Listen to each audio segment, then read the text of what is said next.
All right, buckle up, everyone, because today we're diving deep into a medieval world. Ooh, medieval worlds.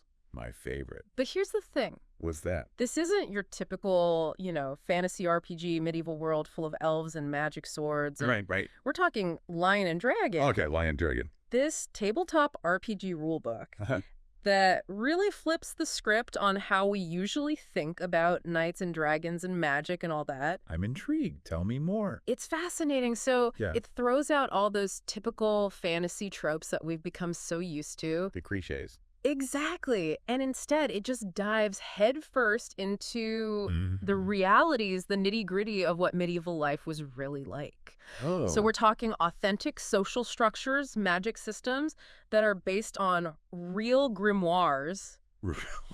Scary stuff. Okay, so And the wilderness. It's terrifying this so season. no more just like skipping through a forest, picking herbs, and Oh, no. having a good time. This is hardcore survival.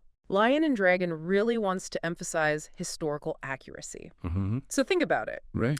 You've got the power of the church. Right. You've got this rigid social hierarchy that determines your entire life. And of course, there's always that threat of disease and violence lurking around every corner. It does sound terrifying. Oh, yeah. But okay, so the game really emphasizes how different this is from your average fantasy RPG. Absolutely, yeah. In what way? It straight up argues that most of these RPGs are just like 20th century fantasy ideas with just like a little medieval facade on top. Little coat of paint. Exactly. Yeah. Lion and Dragon rips off that facade and says, nope, let's see what it was actually like. That's a cool concept. Yeah. So in this world, Yeah. social class, Uh-huh. everything. Forget about your heroic peasant who's going to save the entire kingdom, Right. The classic trope. Right. Your social class. Yeah. It determines your rights. It determines your opportunities. It even dictates how other people interact with you. So if I'm like picturing a peasant talking back to a bishop or something, Oh, huge mistake. big no-no. Oh, yeah, you're in trouble. Wow. Social transgression had major consequences back then. I see. Even carrying a sword, Oh. that was a privilege reserved for the nobility. Interesting. And Lion and Dragon makes you navigate that complex social web. Okay. And that's where the challenge and the fun comes in. I like that. I'm actually looking at the character creation process right now, and Yeah. it is so detailed. Tell me about it. It's amazing. So you start with ethnicity. Okay. You can be English, you can be Scots, you can be Cymry. Right. But even that has a twist. What's that? It's not just like flavor text, Oh. Certain ethnicities actually have specific ability score requirements, Hmm. which reflects the cultural stereotypes from back then. So for example, let's say you want to play a Scots character. They're known for being really hardy, right? Yeah. Tough. So your constitution has to be at least 9 to even play a Scots character. So they're baking it right into the... Oh, yeah. The Right, paint right yeah. in. I see. But then Cymry characters, on the other hand, What? they need a high charisma. Makes sense. Right, because they were known for... Their eloquence. Exactly. And their magical talent. Interesting. Yeah. So it's like those stereotypes are part of the They're in the game. world. Yeah. Okay, then you get to the social class, Okay. and the book is clear. Yeah. This is determined randomly. Unless your game master has something else in mind. Right. And get this, there's a whole table you roll on. Oh, wow. It ranges from, like, serf all the way up to high aristocracy. Jeez. And that roll Yeah. impacts every aspect of your character's life. So it's not just about, like, how much gold you start with? Yeah, no. It's more... We're talking your starting skills, your connections, Oh, wow. even access to certain professions. Interesting. Because some professions were reserved for certain social classes. Right. It really shows how Yeah. your birth could just determine your entire path.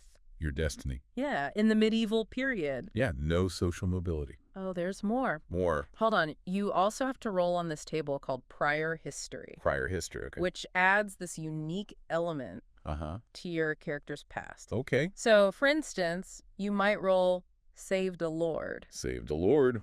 Which begs the question, what kind of favor does a lord owe a peasant who saved his life? Right.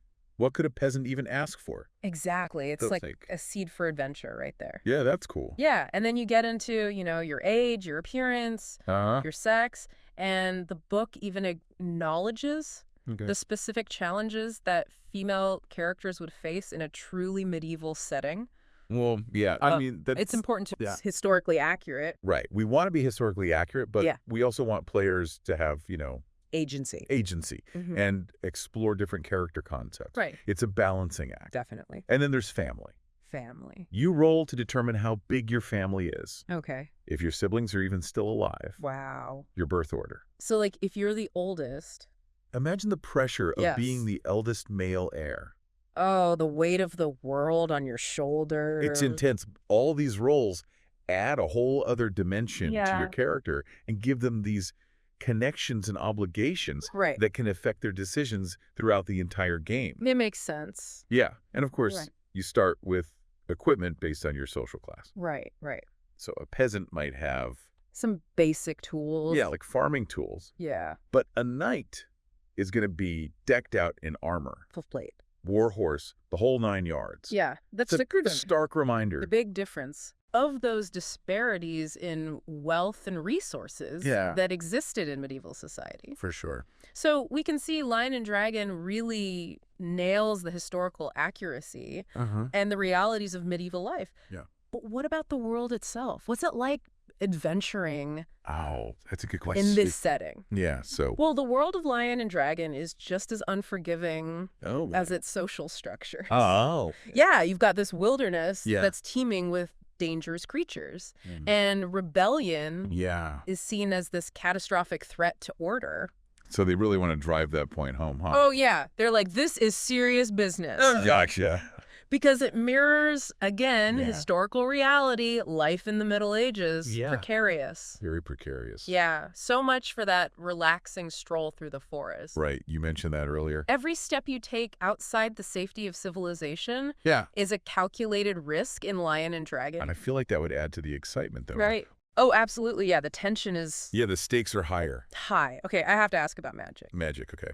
This system seems unlike anything I've seen before Really? in a fantasy RPG. What's different about it? So, Lion and Dragon actually bases its magic system on Sure. actual medieval magical practices. Oh, wow. Yeah, drawing heavily from historical grimoires. Interesting. So you won't find your wizards just like throwing fireballs around. Fireballs. No. What do they do then? So you have clerics. Okay. Their power comes from faith. Uh-huh. So they can do things like blessings, turning undead. Classic cleric stuff. Right. And then you have magisters. Okay. These are your scholars Right. who study at universities. Uh, And they gain their power through these elaborate rituals that are detailed in these grimoires. so wait, summoning a demon in this game is They're a actually huge deal. a big deal. It is a risky proposition. Right. You have to perform these intricate rituals. Wow. And there's penalties if you mess up. Really? Oh, yeah. And we're not talking your typical Yeah. red-skinned devil with horns here. Oh. What kind of demons are we talking? So Lion and Dragon pulls its demons Well, from go ahead. medieval folklore and demonology. Oh, interesting. So you might encounter chimeras. Right. You might encounter these beautiful humans Mm-hmm.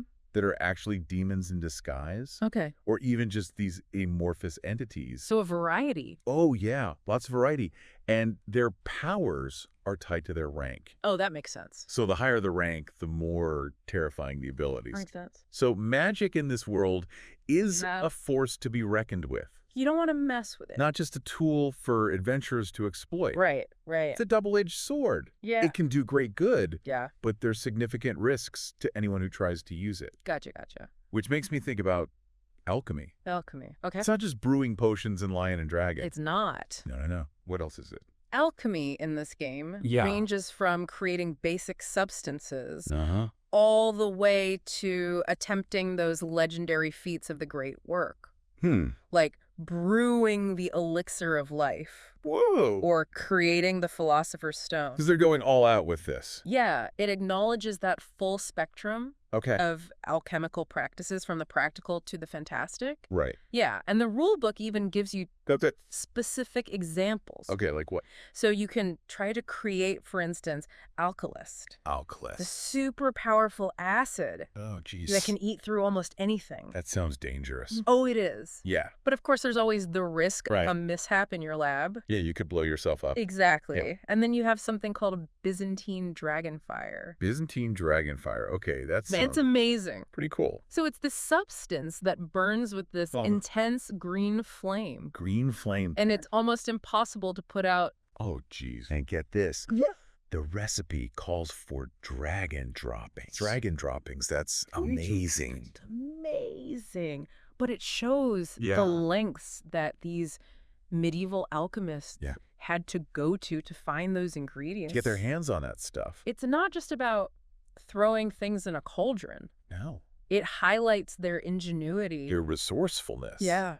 Interesting. And remember, alchemy wasn't always about Right. creating dangerous concoctions. No, It was also about medicine, medicines. Yeah. healing, using their knowledge of the natural world to To survive. help people. So we've got social class, magic, alchemy. Right. But there's more. Lion and Dragon doesn't stop there. It doesn't. No, It's it got- dives into the details Oh, boy. of the medieval economy and legal system. Wow, they really went all out. It's almost overwhelming Yeah. how deep this game goes. So tell me about the economy. What did they include? It is incredibly detailed. Yeah. So you have different types of coins. Okay. You have fluctuating prices for And go goods on. and services. Oh. There are rules for hiring mercenary units. Mercenaries. Yeah. Like you could hire Scots barbarians. Whoa. You could hire Burgundian crossbowmen. That's cool. You could even hire an artillery unit. An artillery unit, like cannons and stuff. Imagine bringing a bombard I might- to a dungeon crawl. That would be insane. Talk about strategic options. A whole different level. It goes beyond your typical dungeon delving. Right. In Lion and Dragon, you can build your own forces, Mm. manage resources, Wow. even influence political events. They really thought of everything. Yeah. What about the legal system? So the legal system, Yeah. the rule book lays out Uh-huh. the differences between secular and religious courts, Okay. the types of punishments Right. for various crimes, Yeah. and even the option of trial by combat, Trial by combat. which raises all sorts of questions Yeah. about justice and fairness in the medieval world. Right. Because Think about it. A commoner demands trial by combat Yeah. against a fully armed knight. oh, he's dead. What are his chances of winning that duel? 0. Slim to none. And that's the point. The game forces you to consider Right. those social and legal consequences Mhm. of your actions. Yeah. A perilous word, Uh-huh. a minor theft, Yeah. could have life-altering repercussions. So you really have to think before you act. Absolutely. I like that. We've only just scratched the surface here. I know, right? But I'm already blown away by the depth, Did it- detail of Lion and Dragon. It's really impressive. It's truly immersive. There's so much more to explore. Like what? You know, we could talk about the different cultures, the Mhm. different regions of Albion, Right. the challenges that await beyond the city walls. Oh, yeah. But speaking of adventures, the rulebook has this fascinating random encounter system. Oh, tell me about it. It's not just about fighting monsters, you know? Mm. You might run into a hermit. Uh-huh. You might run into a group of bandits. You might even run into, like, a traveling Simri caravan. So there's a lot of variety. Oh, yeah. And each Yeah. encounter has its own challenges, I'm guessing. Right, and opportunities. Do Yeah. you engage in diplomacy? Right. Do you try to offer them aid? Yeah. Or do you just avoid conflict altogether? Gotcha. And then you have these Yeah. settled wilderland areas. It's like these little pockets of civilization Uh-huh. out in the vast wilderness. So like little villages and stuff? Yeah, and they're often ruled by, like, local strongmen who have absolute power. Oh, wow. It's a chance for players to get involved in local politics, Okay. forge alliances, maybe even challenge Oh, wow. the established order. That's cool. Yeah, the rulebook even provides, like, table to determine the local economy and all these interesting details Okay, like what? about each area. Give me an example. You might stumble upon, like, Huh. a thriving farming community, Okay. a mine that's overflowing with gems, Oh, nice. or even, like, a deserted tower Spooky. that's rumored to have belonged to a powerful magister. Oh, cool. It's like an invitation to create your own stories and Yeah. shape the world through your actions. So the players really have an impact. Oh, yeah. That's awesome. And that's what makes this game so compelling. I agree. This is a deep dive in every sense of the word. It really is. And we've only just begun to explore what Lion and Dragon has to offer. I'm excited to hear more. Okay, so you've convinced me about the setting and all this incredible world building. Yeah. But what about the actual gameplay itself? All right. How does Lion and Dragon handle like the mechanics of adventuring and combat and Yeah, so it uses a pretty familiar dice-based system. Okay. But there's a twist. There's always a twist with this game. Well, with Lion and Dragon, yeah. What is it? Everything's tailored to reflect those real-world limitations of medieval combat and skills. Okay. So you're not like a superhero with magical powers. Right. You're a person Yeah. trying to survive In this. in this harsh world, Okay. unpredictable world. So no superhuman feats of strength Or agility. you can justify it Right. within the context of the setting. I see. Like, really justify it. It has to make sense. Exactly. Okay, so give me an example. Sure. Let's take weapon damage. Okay. It's determined by the size and type of weapon. Not some arbitrary Exactly. Not some arbitrary damage rating. Yeah, like a +3 sword or whatever. Right. A dagger Yeah. will always do less damage than a longsword, Makes sense. which will do less damage than, say, like A great sword. a two-handed greatsword. Right. Pretty intuitive. Right. Right. Makes sense. It definitely makes more sense Yep. than just some abstract number. Exactly. But I'm guessing strength still matters. Of course. Like if I'm a knight with a big warhammer, Yeah. I'm going to hit harder than a peasant. For sure. With a stick. Yeah, your strength bonus comes into play. Okay. Just like in, most RPGs. Okay. But Lion and Dragon also emphasizes tactics and skill.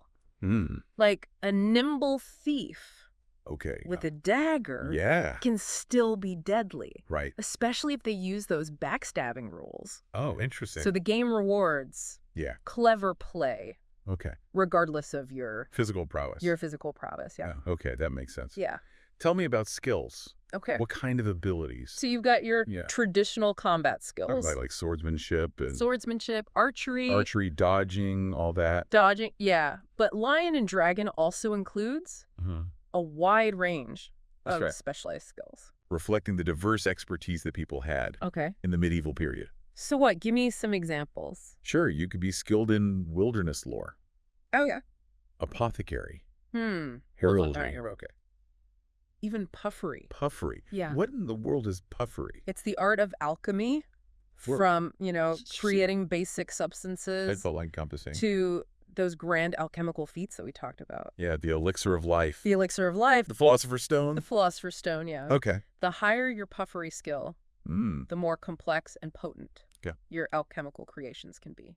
So alchemy is like a legitimate profession. Absolutely. In this game, it's not just something you It's not just a hobby. dabble in. Yeah, you can really specialize in it. And it's not just like lumped under one skill. No, it's very detailed. Okay. Lion and Dragon recognizes the range of knowledge involved in alchemy. From identifying herbs to controlling those volatile reactions in your lab. Speaking of volatile reactions, Yes. we can't forget about magic. Of course not. We talked about clerics and magisters. Yeah. But what about, like, The spells. the rituals? The rituals, yeah. Oh, the magic system is incredibly detailed. Okay. The rule book includes specific rituals for everything. Like what? Like summoning demons, Okay. crafting magical talismans, even influencing the weather. Oh, wow. And remember, this isn't a system Yeah. where you just memorize spells and fire them off. Right. Magic in Lion and Dragon is an art form, requires study, practice, and a healthy dose of caution. Because if things go wrong, You're in trouble. Yeah. Mishaps, unintended side effects, even attracting the attention of all right. unwanted entities. Oh, no. It's all part of the game. Okay. Magic is powerful. Yeah. But it's unpredictable Right. and dangerous. Okay, it's not something to be trifled with. Not at all. So it sounds like it's not just about combat and exploration in this game. No. You mentioned social interactions earlier. Right. How does Lion and Dragon handle those? That's where the reaction rolls come in. Reaction rules, okay. These rolls determine Yeah. how NPCs respond Okay. to your character's actions, Okay. taking into account their social class, Right. your reputation, Okay. and the specific situation. Okay. It's not just about More than just having a high charisma. having a high charisma score. Right. You got to think about Yeah. how your actions Will be perceived will be perceived by others. Yeah, By others. Yeah. So if I'm like a peasant Yeah. trying to convince a nobleman to help me. You're going to need a really good reason. Right. And maybe a hefty bribe. A hefty bribe, yeah. Social interactions in Lion and Dragon Yeah. are a gamble. It's a gamble. It reflects that unpredictable nature Right. of human behavior. You never know how someone's going to react. Exactly. You might think you're being charming, Right. but the other person might see you as a threat. Or a nuisance. Or a nuisance. Right. You just don't know. I never know. It's not just about talking your way out of trouble. No. You mentioned morale earlier. Right. How does that work in the game? Morale is a measure Okay. of a character's courage, Uh-huh. loyalty, Okay. and resilience. Okay. It can be affected by everything, Really? from combat Mm-hmm. to social encounters. Interesting. It could determine whether your followers Oh, wow. flee in battle, Okay. betray your trust, Right. or stand by your side. So I could lose the support of my allies That if you I said. make bad decisions. You could. That adds a whole other layer of Yeah, very tension to much. the game. Exactly. You really have to think about the consequences You do. of your actions. Not just for yourself, But for everyone around you. but for those around you, yeah. Wow. It makes for a more engaging Immersive. and immersive experience. Absolutely. You know, we've been talking about Yeah. the challenges of medieval life. Right. But we haven't really talked about The wilderness. the wilderness itself. Yeah. What's it like out there? It's not for the faint of heart. Oh, boy. The rule book describes a wilderness Yeah. teeming with dangers, Okay. predators, treacherous terrain, Mm. and even those pockets Oh. of corrupted chaos Oh, no. where monstrous creatures roam free. So that's where the really creepy stuff is. Pretty much. Okay. It's a reminder Yeah. that nature itself Right. was a formidable adversary In the medieval period. back then. And I'm guessing those pockets of chaos Yeah. are where, like, those creepy demons hang out. You might find them there. Okay. You might find them lurking in ancient ruins, Mm. or even summoned by foolish magicians. Right, but there's Yeah. also, like, more mundane threats out there. Absolutely. Like wild animals. Wild animals, bandits, Bands? even just getting lost Oh, yeah. and running out of supplies. That's always a danger. It's not a place you want to be wandering around Unprepared. unprepared. No. Oh, and don't forget about the diseases. Oh, the diseases, right? Medieval hygiene? Not exactly top-notch. Not the best. The Black Death, smallpox, dysentery, Oh, geez. lion and dragon. Yeah. Doesn't shy away from those Oh, wait. grim realities. Yeah. Getting sick in this game Can be a serious setback. can be fatal. Even fatal Yeah, if you're not careful. if you're not careful. Yeah. So you need to pack more than Yeah. just weapons and armor Yeah. for an adventure in Lion and Dragon. Some good herbal remedies Right. and maybe a few prayers Yeah, to ward off those evil spirits. to ward off those evil spirits. Exactly. It adds to the realism. And the challenge, You've got to be prepared for anything, just like they were back then. people in the medieval world, Okay, so we've explored combat, Right. magic, right? social interactions, the dangers of the wilderness. Yeah. But what about character advancement? Character How advancing. do you level up Oh, that's interesting. and gain new abilities? So Lion and Dragon throws out Oh, the traditional yeah. experience point system. what? No experience point. No experience points. What does that use? They use a time-served model. Time served. What does that even mean? It means the more time you spend in the game world, Yeah. the more your character Learns. learns and grows. Right. Every gaming session Yeah. counts as experience. Okay. And completing Yeah. major adventures or quests Right. earns you bonus experience. Mm. It's like a way of reflecting Yeah. that real-world passage of time Okay. and how it shapes a person's So skills the- and abilities. So my character's not just gaining arbitrary experience points. Oh, They're actually living through, living through those experiences learning from them. and learning from them. That's a cool concept. Yeah, and there's even an optional rule.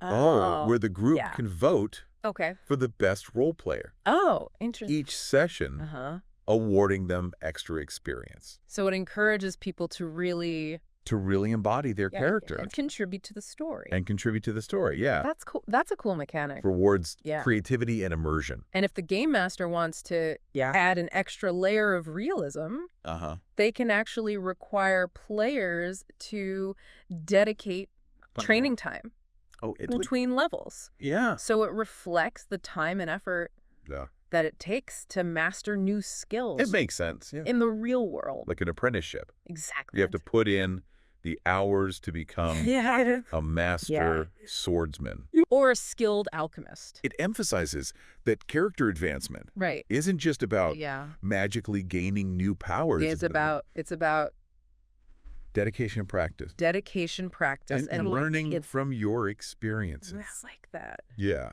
Now, we can't talk about character advancement without talking about treasure. Treasure. What kind of loot? Ah, the spoils of adventure. Didn't you find that? So Lion and Dragon acknowledges that acquiring wealth and treasure is a motivating factor It is. for many adventurers. Sure. But it also emphasizes Yeah. that it's not always the primary goal, Okay. especially in a setting Right. where your reputation Yeah. and social standing Can be more valuable can be just as valuable as gold. than gold. Yeah, So it's not just about It's not just about finding piles of gold and magic items. finding piles of gold All right. and magic items. You're- The rule book encourages game masters Yeah. to think carefully about treasure placement. Like, where would you realistically find Right. a valuable treasure Okay. in the medieval world? Yeah, that's a good question. You're not just going to find Right. a magic sword lying around In a bandit camp. in a bandit camp. No, No, it has to it has to make sense make sense. within the Like, getting context that's a setting. of the setting. Yeah. So Yeah. what about magic items? Magic items, okay? Are those like the typical +1 swords Not quite. and enchanted rings and Lion and Dragon features Okay.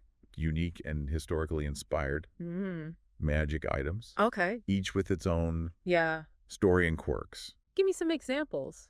Sure, like the Agincourt bows, The Agincourt. these magical long bows Okay. that were said to have been used Mm-hmm. in the famous battle against the Frogmen, Oh, okay. or the Hand of Glory, The Hand of Glory. this creepy chaos artifact Oh. made from the pickled hand of a hanged man. Oh, that's disturbing. It's pretty creepy. But I get it. Yeah. These items add to The the flavor of the setting. Of the setting, yeah. and they make the game. And they make it more memorable. You're memorable. Yeah. Right, you remember finding the Hand of Glory? Exactly. Okay, so they also raise interesting Yeah. questions About the nature of magic about the nature of magic. and in the role it plays. In this world, In this world, yeah. are these items just tools? Right. Or do they have a will of their own?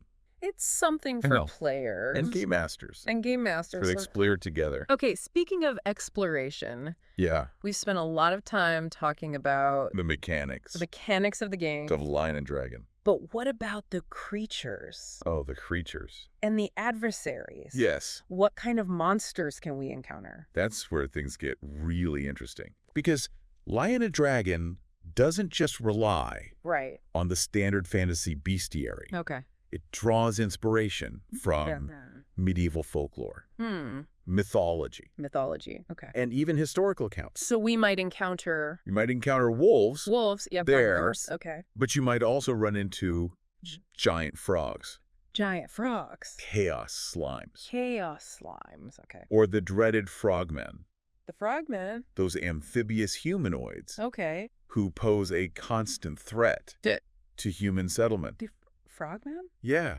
like intelligent frogs That wear armor that wear armor and fight with swords. and fight with swords. That's amazing. It sounds strange, It does. but they're a staple of Okay. medieval folklore. Okay. And in the world of Lion and Dragon, Yeah. they're a serious force to be reckoned with. I bet there are plenty of undead creatures Oh, absolutely. lurking around too. From zombies and skeletons Silhouettes. Whites. and wraiths. Wraiths. The undead are a constant presence A constant presence. in this world It's a reminder of the fragility of life and the ever-present threat. and the chaos. Chaos. Yeah. It sounds like a truly terrifying place. It can be, Yeah. but it's also a world Right. of wonder and adventure. Mm. A world where the line between Yeah. history and myth is blurred, Right. and where every journey Yeah. is a test of courage, cunning, and luck. I have to admit, I'm starting to get Yeah. a bit creeped out by all this talk of demons and undead It's a little spooky. and creepy artifacts. It's a dark setting. But I'm also intrigued. I think that's the beauty of Lion and Dragon. Yeah. It's a game that embraces both Okay. But darkness there's darkness and the wonder and the wonder. of the medieval world. It's not a sanitized version. It's not. It's real, raw, It feels real. and ultimately unforgettable. Yeah, I think so too. We've covered so much ground here, We have. but I feel like we've only just Scratch the surface. Scratch the surface of Lion and Dragon. There's so much more to uncover. Yeah. But I think we need to take a breath. Take a breath. And let all this information sink in. Let it all sink in. Yeah, we'll be back shortly. Okay. To explore the final piece of the puzzle. Okay. The role of the Game Master. The Game Master. In bringing this world to life. Okay, we're back, and I've had some time to process all those amazing details about Lion and Dragon. Yeah, you're holding up all right. Yeah. It's a lot to take in. I'm good. Just honestly even more impressed now. Yeah. But there's one piece of the puzzle we haven't really explored yet. Okay, what's that? The role of the Game Master. Oh, right, the Game Master. What's it like to actually run this game? So that's where the real magic happens. Oh. The Game Master or GM, they're the architect of this world. You know, the narrator, the referee, and the ultimate challenge for the players. So it's more than just throwing some monsters at them and calling it a day. Way more. Okay. The rulebook gives GMs like tons of information. Oh, really? And resources. Like what? You've got descriptions of daily life in the medieval period, guidelines for creating realistic encounters and adventures. So the GM has to be like a historian? A storyteller. A storyteller, for sure. Everything's rolled into one. That sounds like... That's a lot of work. A lot of responsibility, but also a lot of creative freedom. Absolutely. Yeah. Lion or Dragon encourages GMs to really research and think outside the box and just bring this world to life for their players. Okay. Imagine, weaving in those social tensions, those religious beliefs, and those ever-present dangers that we talked about. It's like the GM is creating this living, breathing tapestry of medieval society. With all its beauty and brutality. That's where the real depth of this RPG shines through, you know? Yeah. It's not just about fighting monsters or finding treasure. It's more about the experience. It's about exploring the human condition. Right. In a time period that's, vastly different from our own. So I guess the big question is, what does this all mean for you, the listener? Right, like why should you care? Why should you care? About this level of historical authenticity. In a game. In a game, yeah. I think it offers like a unique opportunity to step outside those familiar fantasy tropes. Right. And experience a world that feels grounded and magical at the same time. Okay. It's a world where every decision matters. Yeah. Where danger lurks around every corner. Right. And where victory is truly earned. It's a challenge, for sure. It is. But it's also an invitation to think differently. You think differently, To approach problems strategically. To be creative. And to immerse yourself in a world. Unlike anything you've experienced before. And who knows, maybe you'll even learn something about history along the way. Exactly. So if you're looking for an RPG that pushes the boundaries, that makes you think. That challenges you. Yeah, that asks you to engage with history. On a deeper level. Lion and Dragon might just be the game for you. I think so. It's a deep dive into a world that's, familiar and strangely alien at the same time. It's a unique experience. Yeah, one you won't forget. And with that, we come to the end. Wow, that went by fast. I know, right? Of our exploration of Lion and Dragon. It was a journey. It's been an amazing journey. And honestly, I am feeling inspired to pick up some dice and start creating a character for this incredible world. I'm glad. Yeah. How about you? I'm left pondering this question, Would the allure of magic and adventure be so strong if we had to face the true challenges of medieval life? That's a fantastic question. Something for everyone to consider. Definitely. As they delve deeper into Lion and Dragon. I hope they do. And remember, this was just a taste. Just a taste. Of what this RPG offers. There's so much more. There are endless possibilities out there. Absolutely. Waiting to be discovered. Until next time. Until next time. May your adventures be both authentic. And extraordinary. Happy gaming, everyone.